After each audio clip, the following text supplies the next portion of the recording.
Hi guys, welcome to this next episode of our podcast. I'm Leanne. I'm Jermaine. And this week we wanted to just talk to you about some of the things that we've been doing this past week to kind of set ourselves up for the next couple of months, because as we've probably seen from the news, things are changing quite quickly in terms of different lockdown measures and stuff like that. So we thought it was a good chance to take stock and get our house in order. Yeah, so it's worth saying that for our listeners and viewers in the UK, then you'd have seen different measures coming in from like local governments, and so quite a few of us are kind of worried a little bit that we're going to go back to where we were in kind of April time. I think it was March, April time. For our friends and listeners in the States, I know you may not have seen these measures, but for us it was quite a challenging period. So that's really what we're trying to get prepared for at the minute. Yeah, definitely. And I think there's probably 3 key things that we've done in the last week that have really, I think, helped to make us feel more comfortable, more confident, kind of taking on the next few months and all of the kind of uncertainty that may happen and things like that. I think it's just worth saying that with these 3 things. So guys, when we when we speak, we're always kind of thinking about those kind of 16 to 24-year-old people who are really kind of finding their feet and building their foundation. And so what we're going to talk about are going to hopefully really, really help you think a little bit differently about where you are as you're on that kind of journey to build your foundation.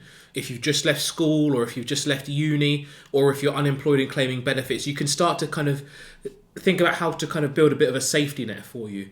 But equally, you can see, we're an older family, and you can see that the lessons still apply. So I think what we're going to cover today should be like really quite broadly applicable. Oh, definitely. Definitely stuff I wish that I'd have known when I was 16 to 24. That's a pretty good yardstick then, huh? Definitely. Cool.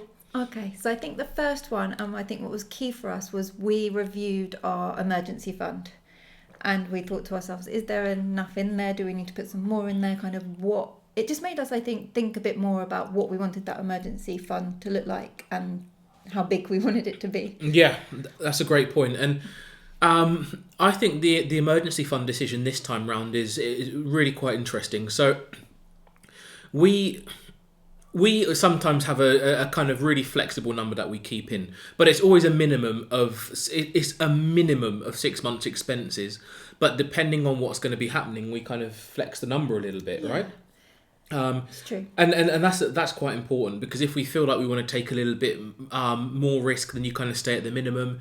If you want a little bit less risk, you might say you want 6 months income, or you might want 12 months expenses. So it really has to suit your needs. But this time round, we were really clear about setting our number. That's it. That is where we need to be starting from. Yeah. And then we actually want to be building over time. It's so true. And we didn't agree at the beginning, no. did we? No. So I think that's another thing that I've really learnt this week, is that we should just talk about these things, because we both went away and we thought about it ourselves so we could come together with our ideas, what we wanted. And we were kind of at opposite ends of the scale almost. And I think that was probably quite useful, because you helped challenge my thinking, and hopefully I helped challenge yours. And then we've got to a place where we're both... Not so much. We got to my number. We did get to Jermaine's number. No, we got to. It was a more of a middle ground. But look, I think we always talk. But what was different was we spent a lot more time away from each other, thinking about what kind of number we wanted, what risk we felt we really needed to kind of start managing for, but also what risk we wanted to take.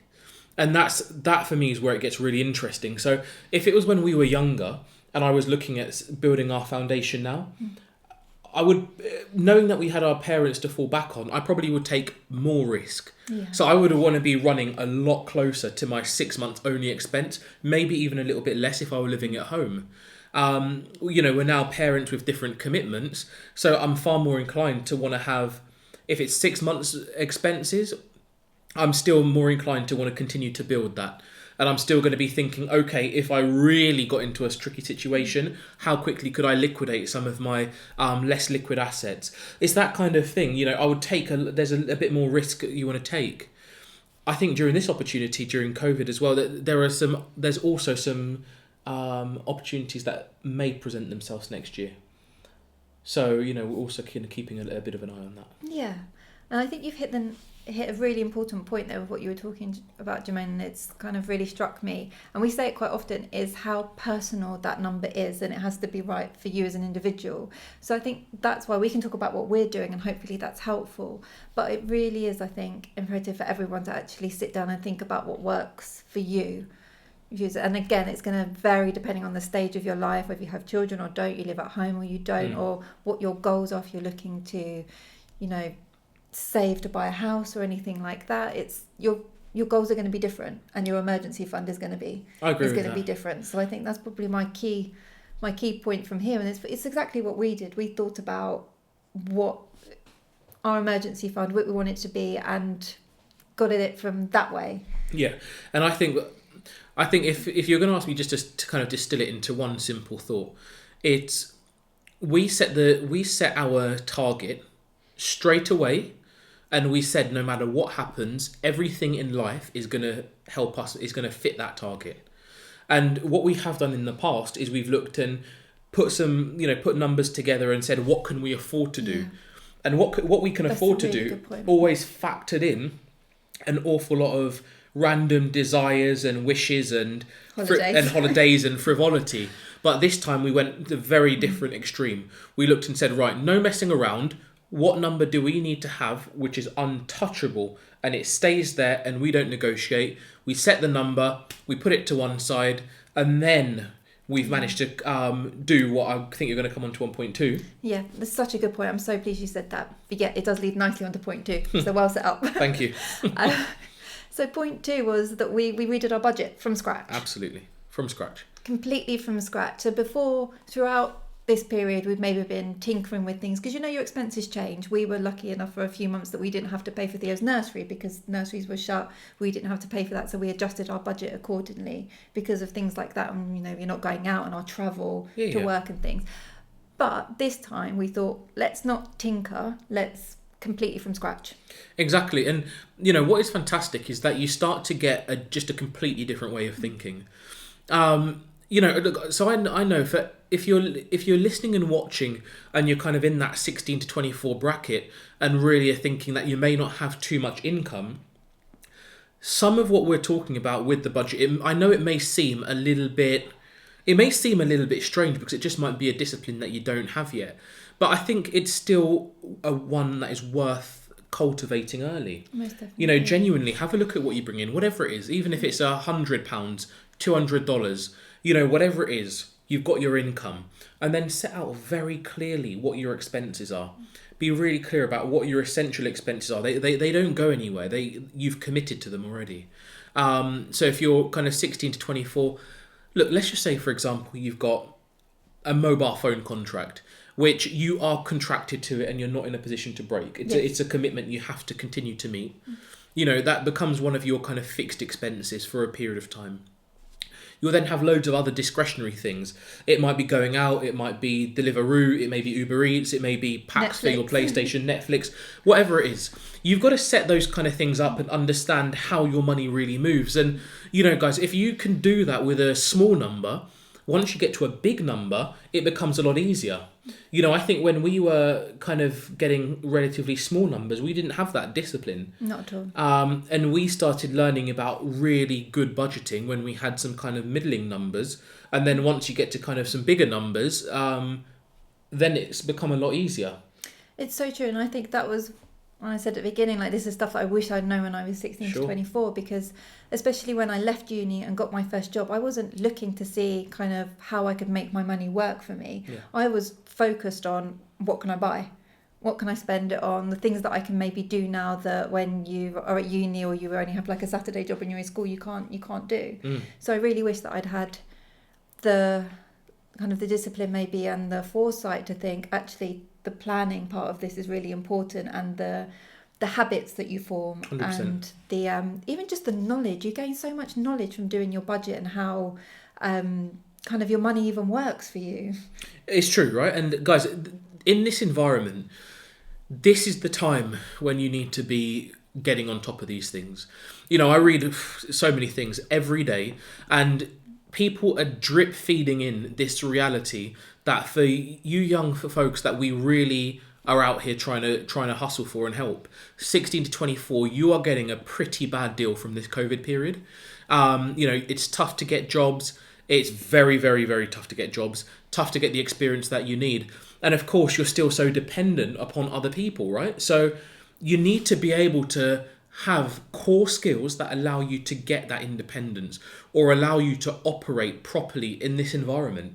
That's why it's important, because if you've got an amount of money and you've got it, say, saved, you've got to place a really high premium on it and realise that your ability to go and earn that money again has been diminished due to the environment that we're in. It's such a good point. And I saw yesterday, I had a few people on my social media who were really happy that they've ordered the brand new PlayStation. It's about £450 or £500, probably something similar in dollars.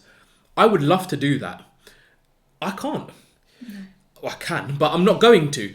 Guys, you got to be thinking that level of entertainment is wonderful, but in the future, you may not have the same ability to go and actually earn money to pay your bills, to feed your children, to feed your family, to give yourself the right kind of foundation. And that's the kind of trade-off that the budget helps you understand.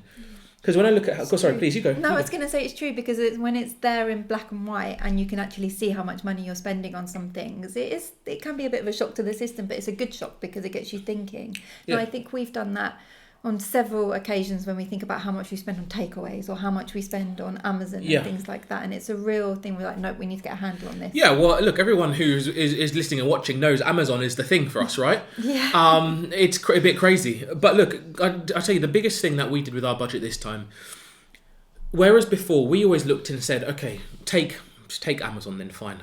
Can't get away from it. No. Think about how much we spend on Amazon and allow that to be a number we put into our budget. So that means that we are pre-committing expense to Amazon and we're trying to make sure it works. What we've done this time is completely different. Yeah, it is. What we've done this time is to look at just what our core expenses are. Like the key things that we need to kind of keep our lives and our portfolios and different commitments running. What is that? And literally everything else is, if it doesn't go into an investment pot, it probably will go. And most of it's going to go into an investment pot, and the others is probably going to go to kind of, the rest of it will probably go towards some kind of like backup fund for us. But guys, that's it. We have worked on the basis of zero discretionary spend. Of course, there will be some, and we know that, but we're trying to tighten up so much. Because we realise that the biggest skill and the trick in this environment is to know how to manage your expense. It's not to look and say, right, I can quickly run outside and go and get an extra 100 in income. It's to know how to save 100 in expense. Because net your position is the same, but one of those things is a lot easier than the other. Oh, it's far easier to cut your expenses than it is to generate more income. Massively so. And what will happen is, like to take some of the guys on my social media, if they're unlucky and they go and lose their job, how much comfort will it be for their kids to look and say, well, at least dad's got a £450, £500 PlayStation. And that's not a joke, I'm speaking as a parent, right? It's a real responsibility. And so, you've got to make sure you've got your nappies and your food before you've got your PlayStation control pad, you know what I mean? Yeah, that's completely, it's so true. But I think it equally works for if you don't have children, like we've been talking about before, and you are maybe just out of university or education and you're looking for your first job and you're in that 16 to 24 age bracket, is you've got yourself to look after. 100%. Yeah, the nappies and the food is just one example. God, blimey. I was talking a lot about kids though. Yeah, no, but so it's quite fair. No, but it's a good point. I'm saying you've got yourself to look after. 100%. And you still could be living at home and you feel some responsibility to contribute to your household and things like that. Massively. And guys, this is for me, when I think about the kind of, I think there's an element of maturity that you get when you start managing money. Yeah. Like you can easily have money and spend it and you're not actually managing anything. But when you actually start making conscious decisions with a scarce resource and you are trying to allocate it in a sensible way, that there's a lot of maturity that comes with it. Yeah. And guys, what I'm encouraging all of you to do, and this is the whole purpose of us having this channel and turning up for you every week, is we want to help that kind of maturity because we all have it to do, right? We all have it to do, no matter what stage of the cycle we're on, no matter how well we may or may not be doing. We all have that extra maturity to kind of bring through. And this environment you need it more than ever. Oh, completely. You really do. And I think that's why it's the kind of a good time to start building those habits if you haven't already, and start putting together your budget and looking through your bank statements with kind of like a forensically to see where 100%. everything goes. And just I think you're right when you said before about our emergency fund is our focus has switched, whereas before it was a bit like here's all our expenses and then what can we save. Now that's switched because we see that the big thing at the minute is on we need that safety net, that buffer, and how do we make our money work for us, not the other way around. Well, I always want to know how we make our money work for us. Yeah. Always, completely. Yeah. Right, come on, we've budgeted out. What else? We have. But I think that leads on to the next point, which is, yes, you have to look after your money, but you also have to look after yourselves. This is a challenging time.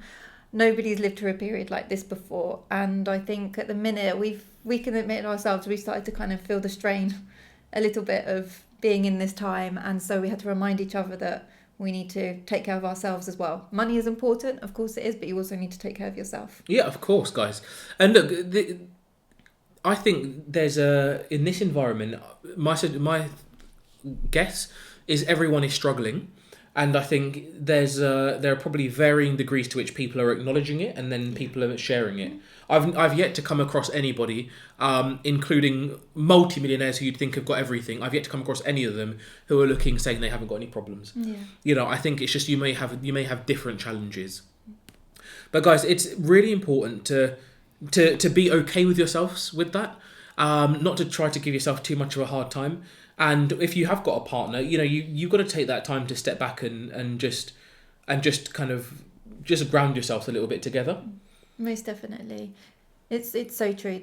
The having a partner is great to do that, but yeah, we need to remind each other of it and support each other in what we're doing. And I think that's something that's kind of really come through this week. So that's why I kind of really wanted to share it with you guys. Definitely. I'm glad you did, right? Because there's a lot that we do. Let's say particularly on Instagram, we share a lot of the thoughts and that we have, and we put them into kind of quotes and pictures, and a lot of it is our own, probably all of it is our own original kind of thoughts and feelings and content, and we've just got a big notepad that we write these things down and we share them with you. But all of these things, health underpins everything. Yeah, most definitely. Health underpins everything.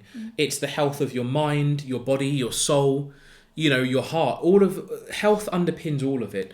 And guys, it's just an important thing to make sure you take a step back on. I know some of you are out there grinding very hard in order to try to put yourselves in a really good position and to help your friends and family and other people in need. And just make sure you take enough care of your health. Doesn't matter who you are, what position you're in. It's a challenging time, so just make sure you look after yourselves. And I think in this instance, even small things can make such a big difference. Like I've switched from looking at my phone before I go to sleep to reading my book, and that makes such a big difference to me because it's a shut off, and it's easing my mind a little bit before I go to sleep. So you can see, guys, that Leanne clearly has not watched my video about elite time management habits, because if she had done, she would know that she should not be using her phone before she goes to sleep, because you need that time for your quiet reflection and for planning. Which is why I've switched. This means I have watched the video because I've switched from using my phone to reading my book, and it's a proper book, not a Kindle book. You see, guys, it is a proper book. You see, she's the one that really needs to subscribe to this channel and start watching the content, right? So what have you done? What have I done? Yeah, this week to look after yourself. What have I done? I've watched more TV. I've watched more TV. That's true. It is true. And we joke about this, and we always like, don't waste your time watching TV. But actually, sometimes when you just need that break and you need an escape, TV is a nice way to do that, because you can switch off and you can focus. Right, I'm not saying everyone should watch TV, but I'm not going to romanticize the value of television. All I can say is I do not typically watch lots of TV at all. It's a very different And so the thing that I've done, and I've been multitasking, I've been reading Tools of Titans by Tim Ferriss. Everyone who knows me knows I love that book. And I've been reading that and watching TV. So always multitasking, always learning. Yes. Right? But you're doing something for you, which is nice. Yeah, as much as I can do. Important thing. So I think those are three pretty powerful things that we've done this week. Yeah, definitely. We've got more to do on some of them. We've got more to do on everything. Guys, you know, like our philosophy is always that we just have to constantly be learning. We try to keep ourselves genuinely as open-minded as possible. Try to assume we know nothing as much as possible. You know, what we distill into our channel are just the experiences that we've had, and we try to share the results that we've managed to gain and some of the lessons we've learned. But you know, we're always learning. You know, we have mentors, we have teachers, we read, and this is going to be one of the biggest upsides of this whole COVID period, guys, is the ability to sit down and absorb learning on YouTube, or to sit down with a good book and actually finish it within a week rather than a month. Yes. You know, we've been exercising daily. We've got our bikes and we're exercising daily and everything. So we've got different things that we're trying to utilize to help elevate us in so many different ways. And I think we're just constantly trying to get that little bit of extra improvement. And Leanne mentioned it really clearly, that you can always have challenges when you go on that road, but that's the nature of going for anything that's worth having. Like, if you want to achieve anything, like literally anything, even if it's just a simple life and a life of happiness, the commitment that you need to show is unbelievable. And the consistency is unbelievable.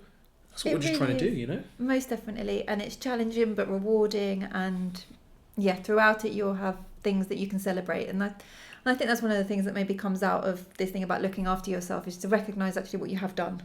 Yeah. Celebrate it, and then that can give you some momentum to keep going. Because like you say, it is challenging. Of course. None of this is easy. No, and I don't want it to be easy. No. Because it's going to feel like we've really done something worthwhile, I think, at the end of all of this. Yeah. So I don't want it to be easy. But guys, look, we know that so many of you are going on your own journeys and are trying to do your own incredible things. And what would be amazing is if you actually just leave it in the comments. You know, let us know what you're doing. Let us know what you've learned as you've gone on your journey. Because that's what this is all going to be about, right? Is making sure we have enough time to reflect and to share what we've done, and to give other people the chance to actually comment and to uplift us. Yeah. For me, it's what it's all about, you know? Exactly, and I think that's a wonderful place to leave it, 'cause I think cool. That's a nice sentiment. Have you ever noticed that Leanne's always the one who always finds these wonderful places to leave things? I think it's because she's saying I'm talking too much, but No. Anyway. Not at all. Go on, as it's such a wonderful place to leave it. Go on then, wrap us up. It is a wonderful place to leave it. So no, just want to say thank you so much for joining us for this podcast or this video if you're watching on YouTube. Yeah. And just say have a look at our YouTube channel, because you'll see not only all of the podcasts on there, but lots of other content in terms of careers advice, interview tips, financial education, just lots of different things that we want to share with you. Definitely, guys, this for us is all a big part of us helping you build a really strong, solid foundation. And we're massively here for you, right? So you know how to get in touch with us. We are avoidingbroke@gmail.com, and you can find us on all major social media platforms. I mean, we're primarily on Facebook, Twitter, Insta, obviously YouTube, and all the handles there are Avoiding Broke. So just please connect with us. What's been really awesome as well, and thank you all guys, is that we've recently hit 150 subscribers. It's amazing. Unbelievable. Unbelievable. And we're massively grateful for all the support, and we're grateful to be able to have these experiences with you as well, you know? Most definitely. So yeah, guys, thank you for your support, and we will definitely speak to you next week. 100%. And we hope you have a great week. Keep going with everything that you're trying to do, and keep working hard. It really will be worth it in the end. Yeah, and guys, as ever, if you have any questions or comments, leave them in the comments below if you're watching us on YouTube, and we'll come back to you very, very, very quickly. So until next week, guys, we'll see you soon. Cool. Take care, guys. Bye. Bye-bye.